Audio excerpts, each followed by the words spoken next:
Welcome to Washington's presidency. Washington formed a new presidency and was greatly stressed and needed some consultants to help him. These people became known as the cabinet. His cabinet was made up of Alexander Hamilton, the Secretary of Treasury, Thomas Jefferson, the Secretary of State, Henry Knox, the Secretary of War, Edmund Randolph, the Attorney General. This is very different from today's cabinet, which includes more than 20 cabinet members. These men were all important figures trying to stabilize the foundation of this new nation, so they took upon themselves responsibilities that were delegated and did other things. Hamilton came up with a plan that had three parts: the central government taking on the state debts, making a national bank, and making a system of tariffs. Jefferson helped a bit and was called a Francophile. He always argued with Hamilton because of their views.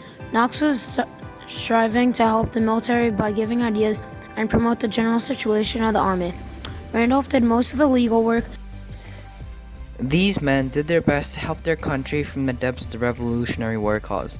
The federal and state governments had over millions in debt to foreign powers and private loans or investors. The federal government owed about $54 million and the states owed about $25 million. The government also owed debt to the citizens and war veterans as a compensation for the war, which is exactly why Hamilton's three-part plan was needed. And to the opposing party, it worked, so you can't refuse those facts. The making of the national bank helped stabilize and improve the nation's credit. Tariffs helped generate money, and because there is a bank, they could have funds and other things as capital to propel the country forward. Lastly, the government taking on the debt of the states made the investors want the entire government as a whole to succeed instead of just whatever they invested in, or else they wouldn't receive their money back.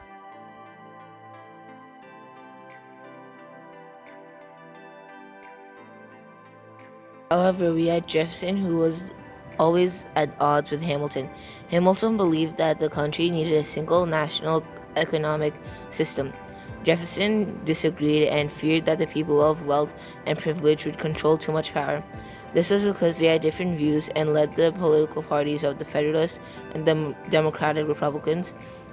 Alexander Hamilton, a Federalist, believed in a strong central government, the government improving the economy and supporting business.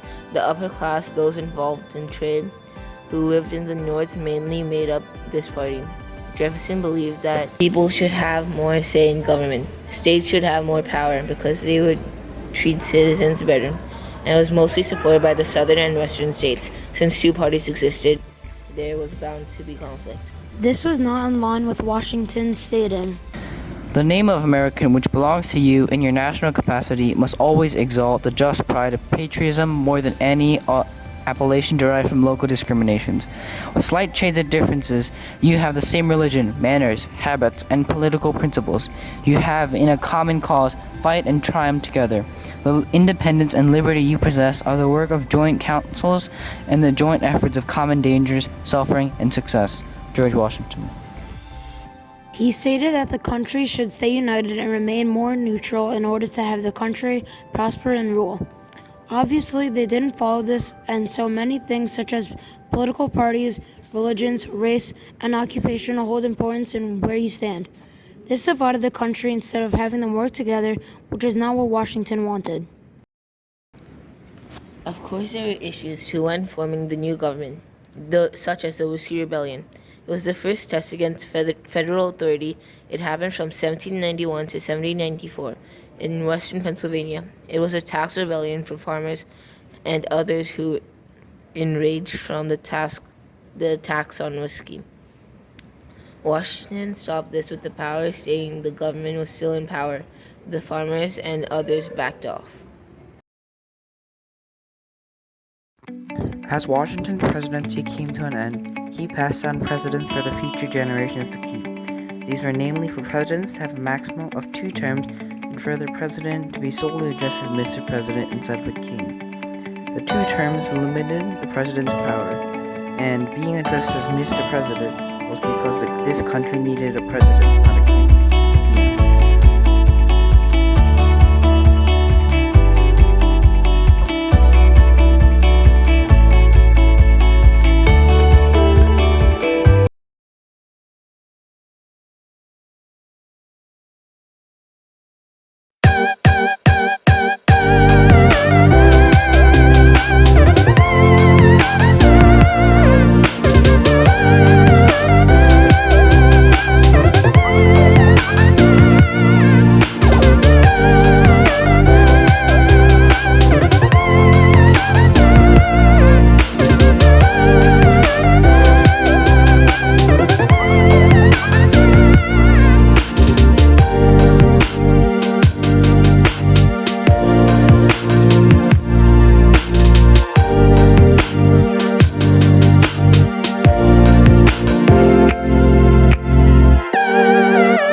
Bye.